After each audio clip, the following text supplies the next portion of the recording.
Romans 8:28, which is my favorite verse. Mm-hmm. And so I've been like working on it overnight, and I was like, it's so funny. I'll have it nearby. And to memorize it. Yes, it is a good verse. It so speaks to me in every way.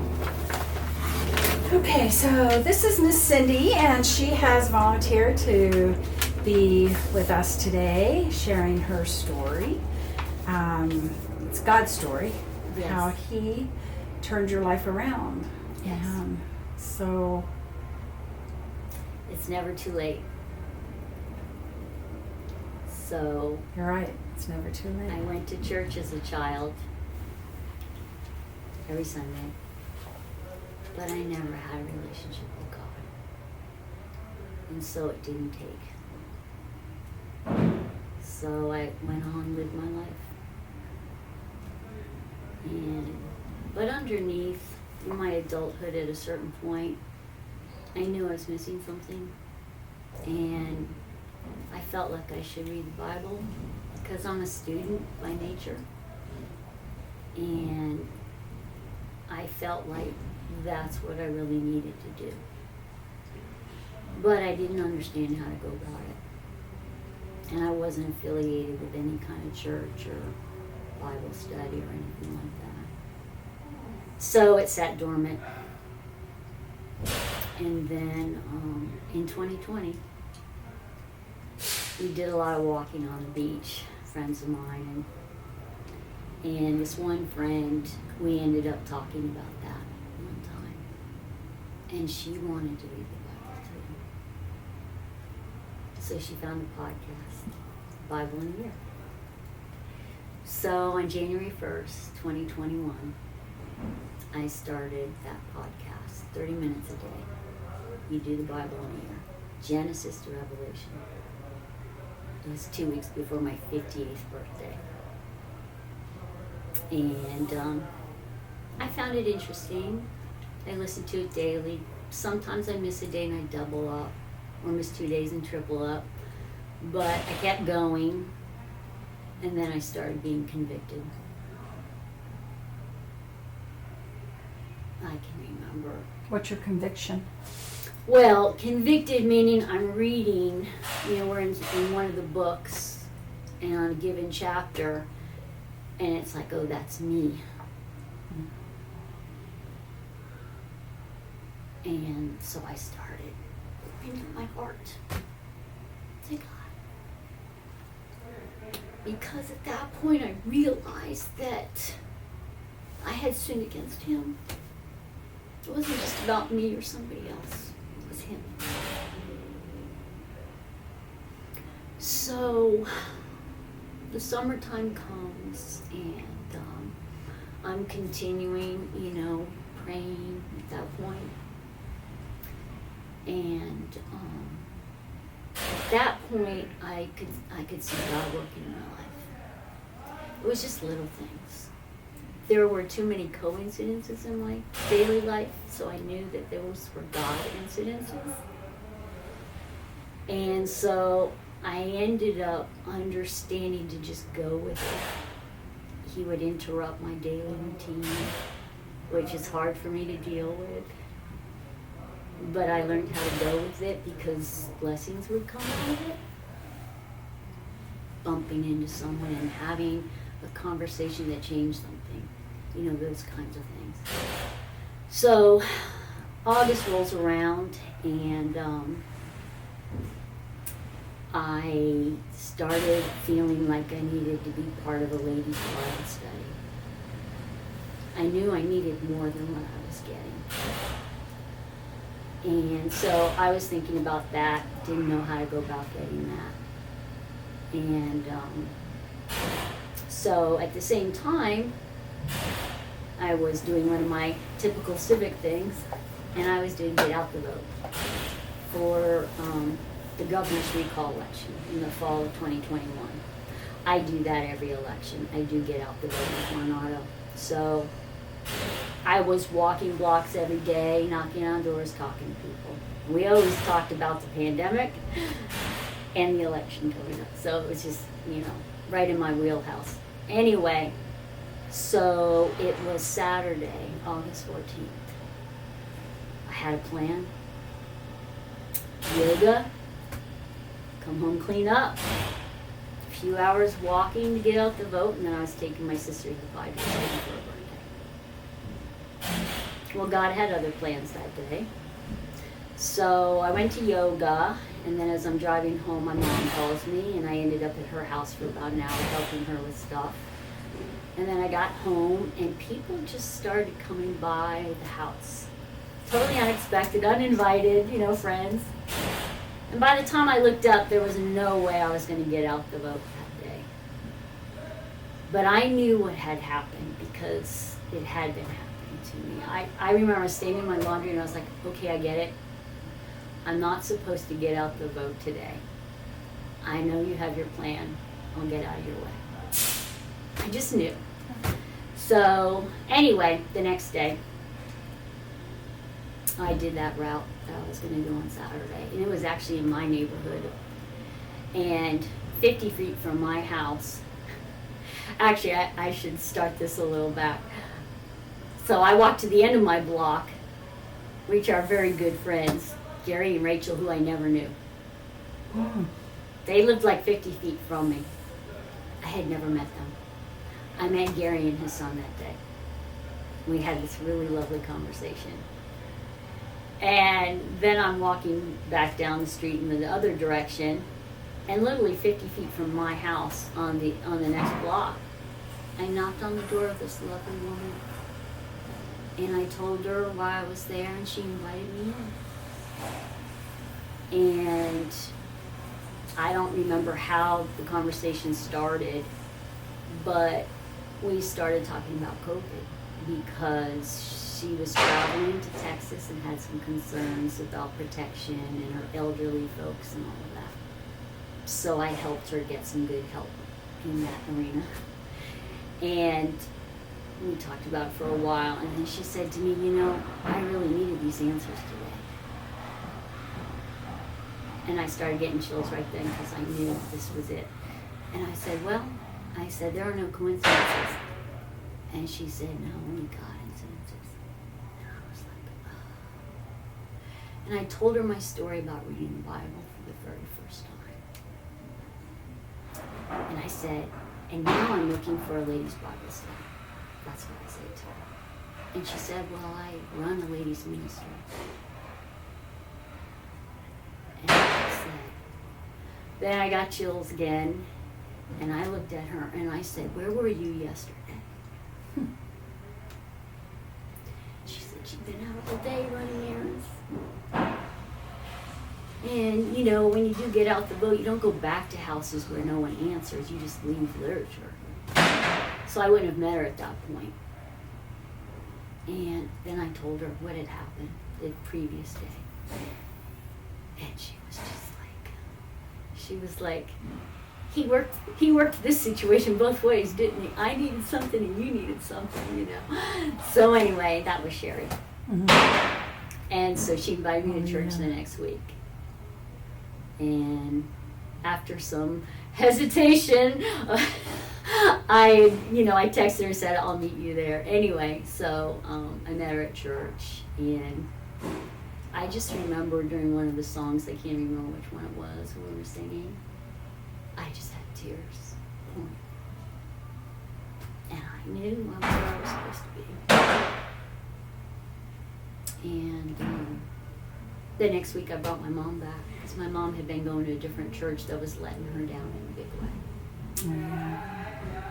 And my mom turned to me that following Sunday and she said, we're finally home, aren't we? I said, yes, we are. And it ended up, so that was a 2-week period when all those things happened. And it actually had even a bigger significance because something happened that I didn't know was going to happen. So 2 days after I went to church with Sherry for the first time, my husband came home from a trip and he told me he was leaving me.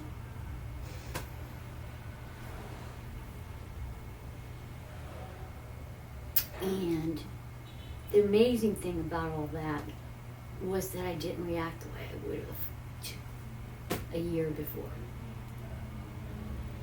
My heart was different. That's when I knew I had really changed. He had changed my heart. I would have been a lunatic. I would have been angry. I would have been yelling. But I saw him as he was. And I had compassion for him. I was sad for us.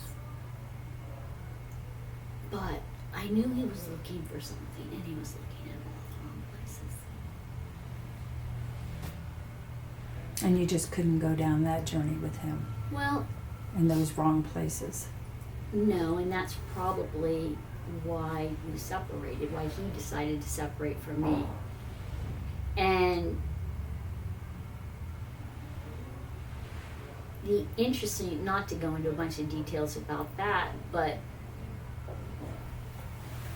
we talked later about the fact that he didn't know how to respond to me because I didn't respond in the way he thought I was going to respond.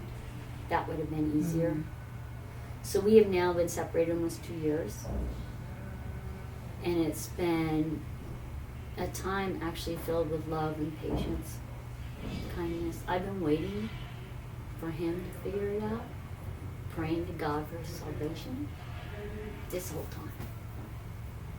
I don't know what's going to happen. But the family hasn't split up. We still do things together as a family. We all love each other. It's just, he has wanted to come back, but, he's developed a drinking habit that I had been living with for a while before we separated. And once he left, I realized the weight that I had been carrying around. And I couldn't, personally, I could not entertain going back into that without his commitment.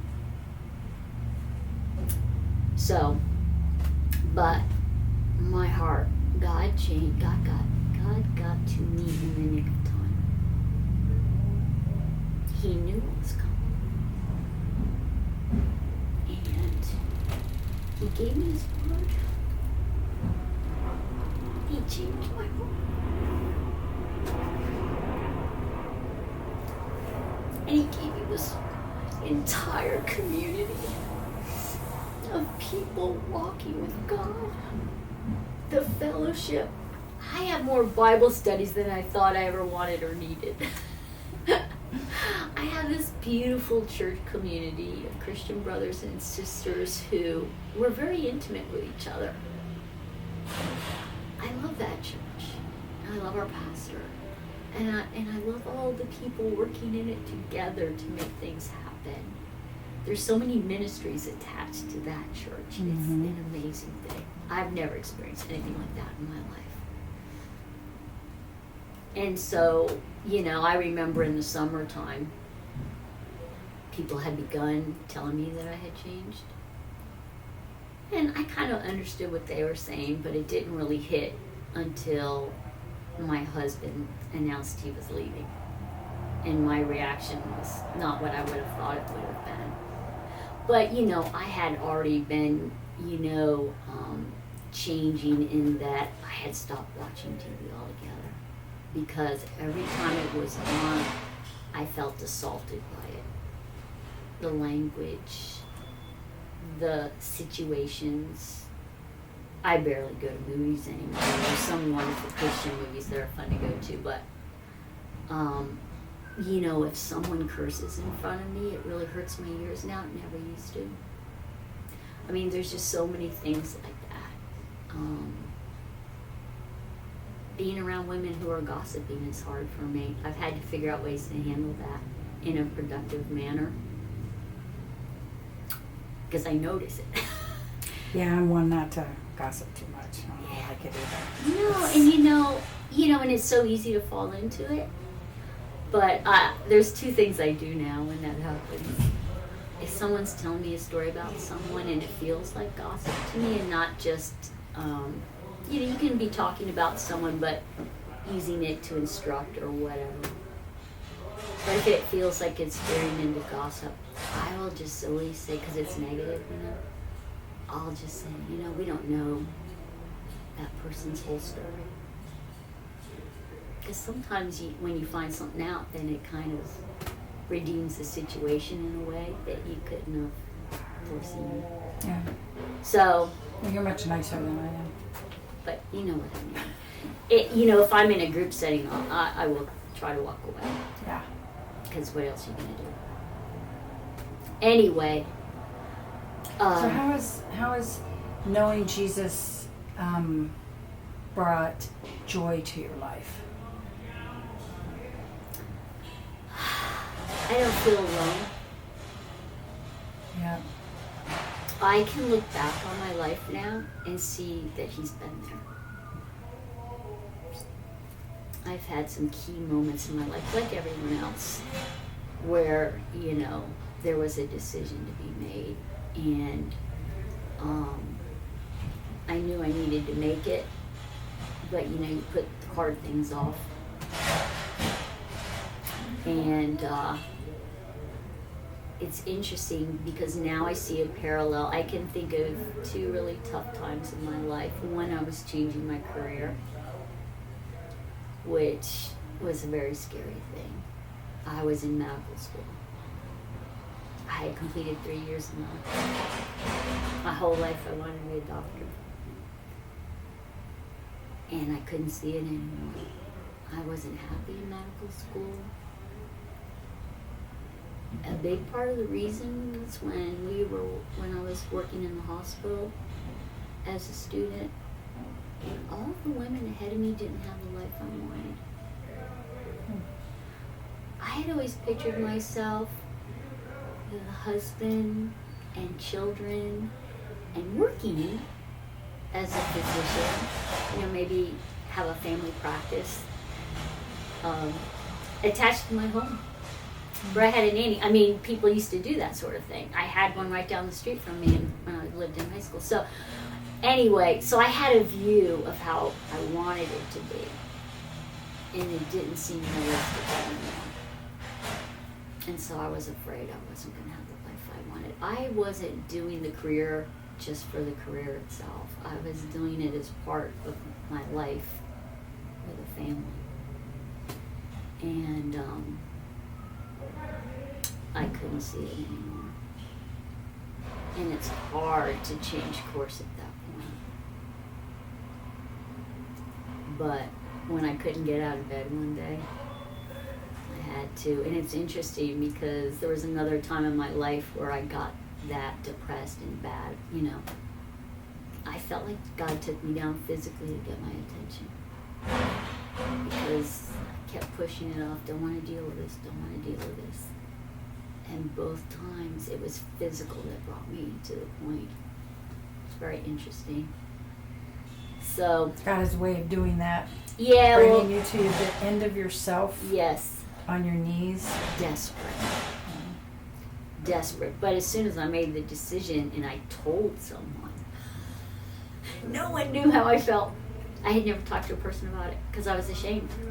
How can you do all this schooling and have gone this long and then not want it anymore? You're crazy. Anyway, but it was funny after I made that decision, a lot of my classmates told me they wish they could do the same thing. It was very interesting. Anyway, so I can look back, and I tell this to people all the time, it's so important to continually look back at the things in your life because you'll see different things. It's like reading the Bible and going through, a book more than once, or verses more than once, or a chapter at different times. You understand different things from the same words. Mm-hmm. Things are being revealed to you. Well, I think your life is being revealed to you as you look back. You can look back and you can see patterns. You can see the journey.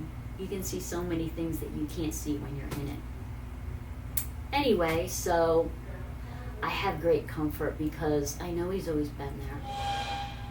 Even if I wasn't paying attention at all. And now I think about him all the time, throughout my day. And I tell people about him, and I tell people what he's done for me. And my prayers for most people that I pray for are for salvation, for what he did for me. So tell me about that favorite verse that you have. Romans 8:28. Thank you. And we know that in all things, God works for the good of those who love him.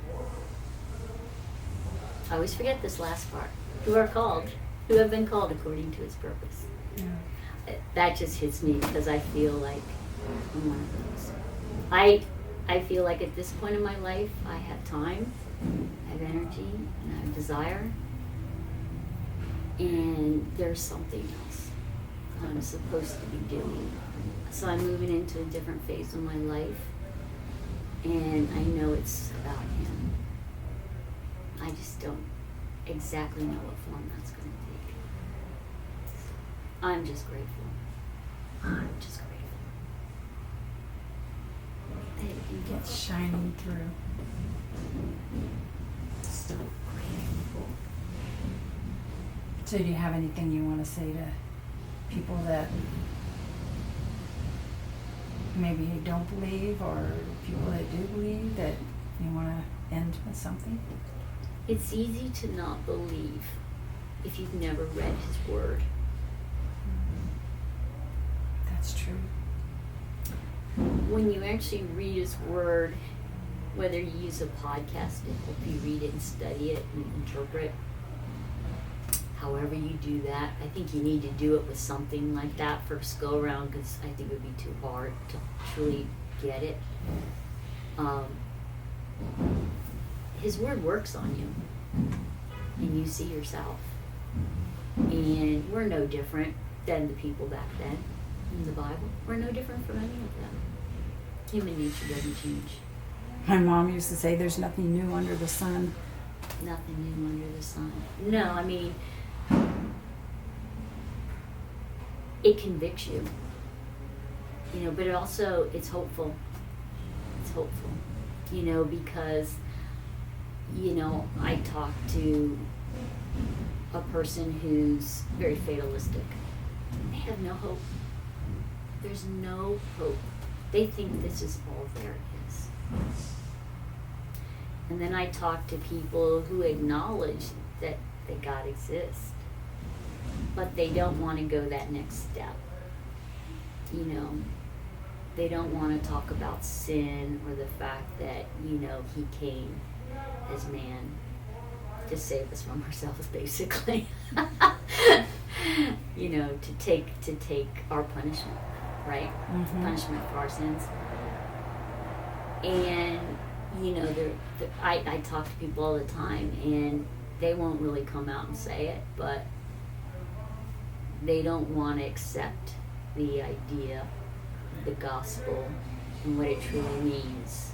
It means they have to change the way they live. And I've changed the way I lived, but it was a joy to do it because I'm different.